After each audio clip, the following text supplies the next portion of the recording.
Halo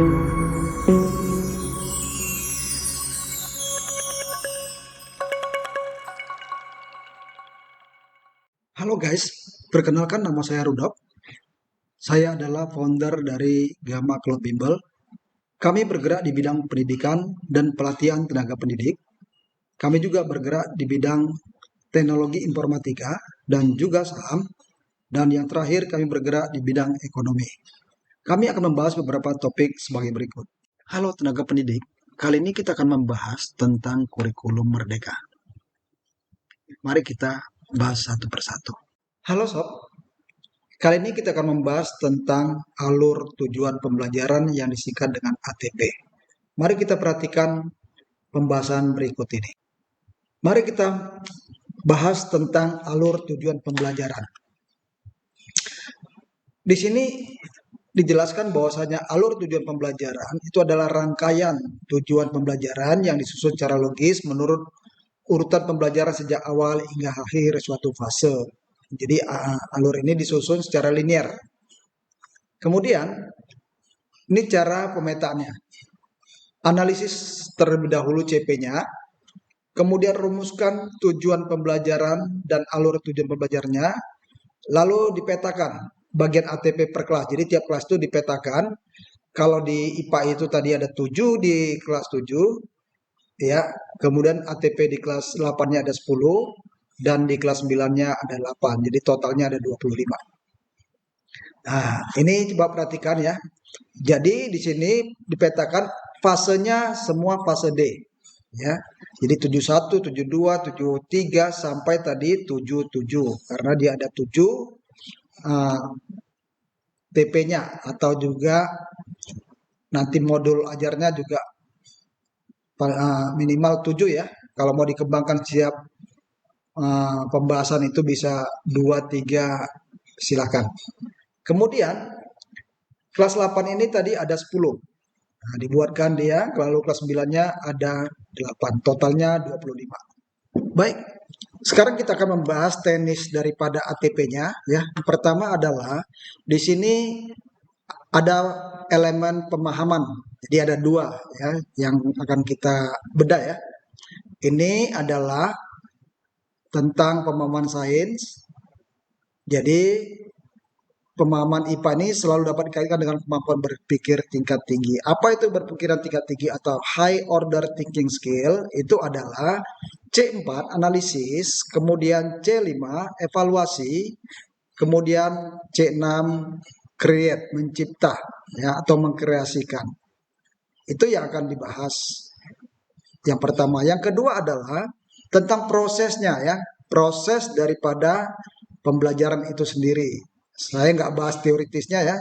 Ya, apa yang dibahas detailnya itu mengamati, mempertanyakan, merencanakan, memproses, menganalisis data dan informasi, mengevaluasi dan refleksi dan mengkomunikasikan. Ini sudah saintifik ya. Jadi saintifik. Nah, konten daripada konten pelajaran IPA di SMP itu ada makhluk hidup, ada zat dan sifatnya, energi dan perubahannya, bumi antariksa ya. Jadi keempat ini nanti di setiap kelas itu tingkatan ada ya. Kalau di kelas 7 makhluk hidup itu pada sel dan sistem organisasi kehidupan, klasifikasi makhluk hidup. Ada nggak di kelas 8? Ada makhluk hidupnya, sistem organ dan pencernaan, ya, peredaran darah, kemudian ada juga reproduksi. Kemudian di kelas 9 ada genetika, ada bioteknologi. Nah, itulah dia cakupannya ada di setiap tingkatan kelas. Nah, zat dan sifatnya juga ada di kelas 7, ada sifat karakteristik benda, kemudian ada perubahan fisika kimia, kelas 8 unsur senyawa campuran, kemudian kelas 9 sistem saraf, zat aditif dan psikotropik. Nah, lalu energi dan perubahannya juga di kelas 7 ada pengukuran, suhu kalor, gerak dan gaya. Kelas 8 ada konsep energi, pesawat sederhana. Di kelas 9 ada tekanan, getaran gelombang, listrik dan magnet. Lalu pembahasan terakhir adalah bumi dan antariksa. Ini ada di kelas 7 juga, sistem tata surya. Kemudian di kelas 8 struktur lapisan bumi dan tanah. Kalau ini di kurikulum lama adanya di kelas 7. Kemudian posisi relatif bumi, bulan, matahari. Ini juga dulu ada di kelas 7. Tapi di kurikulum 2006 ini ada di kelas 9. Jadi ya ada perubahan-perubahan posisi ya. Itu biasa dalam sistem kurikulum. Kemudian ini dibuatkan tujuan pembelajarannya ya, ATP-nya. Apa yang dibuat? Kita buat pertama adalah bagannya dulu. Bagannya kita buat ya, bagannya. Kolom pertama ruang lingkupnya, tadi saya sudah bahas ini ya. Ada 4 ruang lingkupnya, kemudian ada kodenya. Kode ini bagaimana kita menentukan kodenya? Kalau kelas 7 itu kodenya 7 ya. Satu itu artinya pembahasan pertama, kedua sampai dia ada 8 ini ya. Ada 8. Ya di sini dipecah menjadi 9. Kalau di bukunya itu cukup ya. Ada 8. Kemudian tujuan pembelajarannya. Nah, di sini tujuan pembelajaran ini kan kalau di KD lama dituliskan ya, indikatornya sudah ada di KD-nya ya. Bisa C1, C2, C3, lalu kita menerjemahkan di pembelajaran itu sesuai dengan KD-nya ya. Biasanya kalau dikasih KD 3 jangan kita turunkan ke KD 2 atau KD 1. Minimal kita buat KD 3, kalau boleh ditambahin. Boleh nggak kita buat turunkan KD-nya? Yang penting KD kuncinya mesti ada ya. Nah, di sini belum secara spesifik ya, uh, indikatornya itu dicantumkan. Tapi dari CP-nya kita bisa lihat. Dari CP-nya bisa kita kembangkan ya. Kemudian profil Pancasilanya itu kita pilih. Mana yang kita tonjolkan di situ. Kan ada 6 ya. Profil Pancasila itu lalu bisa di breakdown, itu ada banyak breakdownnya. Kita pilih di sana. Ya. Ini kita pilih kreatif. Bisa nggak kita masukkan di sini kolaboratif? Bisa. Ya. Tergantung kita. Kita mau arahkan kemana. Jadi siapa yang menentukan ini? Ini guru yang menentukan. Dia menonjolkan mana di topik itu akan dibahas. Lalu alokasi waktunya. Demikian juga di yang kedua sama ya. Kita tujuan pembelajarannya yang utama kita lakukan adalah kita tahu indikatornya apa yang akan kita bahas ya. Jadi biasanya menulis ini ada aturan mainnya. Aturan main menulis tujuan ini adalah ABCD ya. A itu audience, B-nya behavior, C-nya condition, dan D-nya direction. Tapi di kurikulum Merdeka ini sebenarnya juga ada. Di kurikulum Merdeka, cara penulisan tujuan pembelajaran itu seperti ini. Yang nggak beda jauh dengan yang disarankan oleh Bloom dan Anderson ya. Jadi nggak beda jauh, cuman dikembangkan saja ya. Di sini dia cara penulisannya itu adalah pertama ya, pertama di sini kata kerja menunjukkan keterampilan. Jadi kalau di yang lama namanya B, behavior. Kalau di sini kata kerja menunjukkan keterampilan. Sebenarnya sama aja, tidak beda jauh. Nah, lalu ada audiens di yang lama. Di sini ada audiens peserta didik. Jadi target objeknya itu siapa? Ya, peserta didik. Ya, jadi peserta didik dapat apa yang diukur? Membaca. Membaca ini adalah behavior. Atau di sini disebut dengan kata kerja yang menunjukkan keterampilan dan aksi. Lalu kalau ini lama, cerita pendek. Nah, ini C, conditionnya ya. Conditionnya. Kalau di sini dia konten yang dipelajari. Sama, nggak beda jauh. Cuman ganti istilah saja. Istilahnya ganti cover, ganti baju, sama itu semua ya. Lalu yang berikutnya adalah directionnya ya. Jadi ABCD di aturan lama di sini dirubah menjadi variasi luaran yang dihasilkan. Jadi lafal yang jelas dan intonasi yang tepat. Jadi peserta didik dapat membaca cerita pendek dengan lafal dan intonasi yang tepat. Jadi nggak usah bingung-bingung, sama semua ya. Cuman istilah-istilah saja yang diganti ya.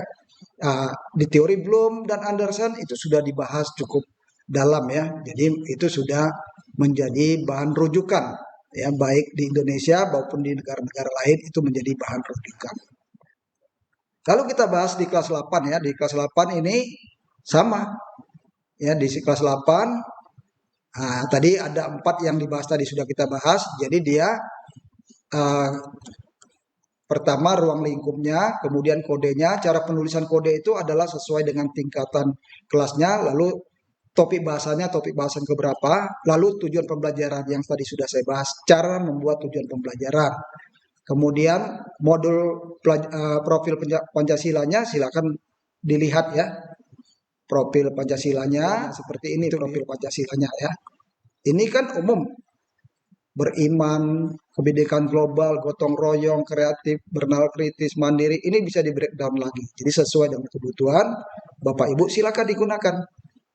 Ya, tidak ada mesti patokan-patokan dan keharusan. Lalu jam alokasi waktunya. Nah, ini semua di kurikulum lama bisa diturunkan dari silabus ya, hampir mirip-mirip, atau pemetaan hampir mirip-mirip Bapak Ibu. Jadi nggak usah terlalu pusing. Inilah cara membuat alur tujuan pembelajaran. Kemudian Bapak Ibu memang kalau kita kerja sendiri nggak bisa, saya sendiri pun nggak mampu mengerjakannya ini. Kenapa? Butuh waktu lama, butuh waktu pemikiran, menyiapkan perangkatnya ya. Biasanya kami membuat ini tim. Ya kalau tadi saya sudah sebutkan di sini totalnya kalau IPA itu ada 25 ya minimal 25 orang supaya ringan ya. Nah, kami biasanya membuat ini ya, kami pernah membuat seperti ini, itu timnya banyak, ada 30 lebih, jadi ada yang nggak kebagian ya. Tapi minimal satu orang satu. Tapi kalau timnya sedikit, ya tinggal dibagi aja. Kalau timnya 5 ya satu orang bikin minimal 5 ya. Jadi bisa lebih luas. Lalu tujuan pembelajaran ini apakah boleh satu atau hanya satu ataukah boleh lebih dari satu? Tujuan pembelajaran itu tergantung kebutuhan. Kita mau mengukur yang mana? Ya. Ini kan identifikasi masih tingkatan rendah ya. Kalau kita lihat di sini menyajikan klasifikasi juga belum. Menganalisis, kita coba cari yang menganalisis. Itu kan sudah tinggi ya. Ini merancang, ini sudah tinggi. Merancang ya, itu udah merancang itu sudah mendesain itu. Ya.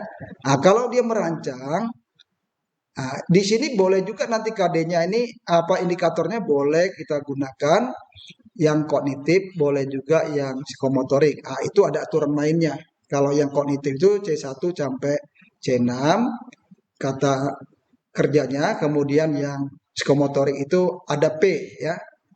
P1 ya sampai P5 itu ya, P5. Jadi tidak boleh sembarangan. Lalu nanti kita lihat indikatornya yang mana kita menggunakan. Nah, lalu dibuatkanlah seperti aturan main tadi ABCD-nya. Nah, jadi silakan digunakan bersama-sama dengan timnya. Jadi jangan sendiri-sendiri. Karena banyak yang berpikir, banyak kepala itu jauh lebih bagus daripada satu orang yang membuat satu kepala. Kenapa? Kalau banyak yang berpikir, dia bisa mengkoreksi, bisa juga mengediting. Kalau kita yang buat, kita yang editing, kita lupa mana yang mau kita editing. Ya, biasanya seperti itu. Jadi silakan orang lain yang mengediting, ya, yang juga yang keterampilannya sama. Jangan yang mengediting, yang keterampilannya di bawah. Minimal keterampilan orang yang membuat dan orang yang mengediting itu sama, supaya hasilnya jauh lebih baik. Ya, terima kasih. Semoga dapat membantu kita semua. Sampai jumpa di topik berikutnya. Demikianlah pembahasan kurikulum Merdeka kali ini. Semoga dapat membantu Anda sekalian. Sampai jumpa dalam pembahasan berikutnya. Terima kasih.